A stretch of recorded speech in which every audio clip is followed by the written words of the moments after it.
Mechanism Monday, interview fallout. Okay.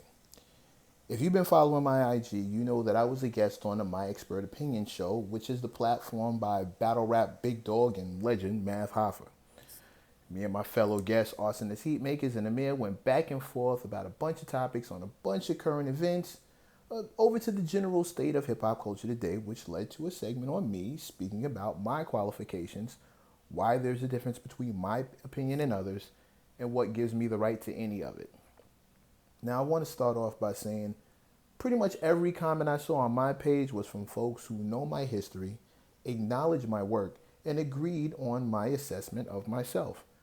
These people understood my point of view, supported my perspective, and were basically happy to hear me talk my shit. And they saluted me for it. And before I go any further, I want to say thank you to you all. You are appreciated.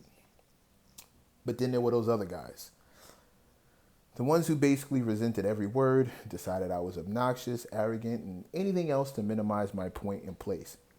You know that one guy who will catch someone speaking a little too bold for their taste, sounding a little too sure of their words, a little too confident in their stance, and will say to them something like, well, who is you? Yeah, you thought about him as I said it. And I've been running into these men and women my entire career, victims of what I call the participation trophy era, where the goal was to make everyone feel equal and included, no matter who actually earned the win through hard work, dedication, or God-given talent. Everybody got a trophy. And when you encounter people who need everyone to be equal in order to feel good about themselves, being on a different level that excludes them kills them.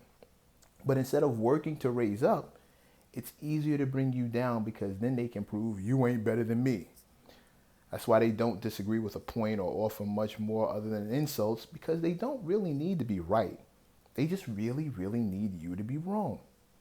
So you're a nobody because they don't know any better. You're obnoxious because you're vocal about what you know. You're conceited because it shows. You're arrogant because that's what you call it when your confidence runs into their insecurity.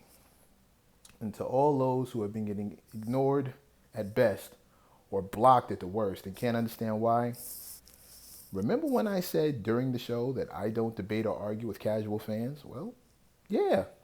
And if you've never put in the work to consult the successful, done the research to stay current, studied the culture to know the history while learning from the best in the business, but still feel that all art is subjective because you can't differentiate between what you like and what it takes skill to make, and your opinion on art has never been directly attached to your livelihood, you can feel that way.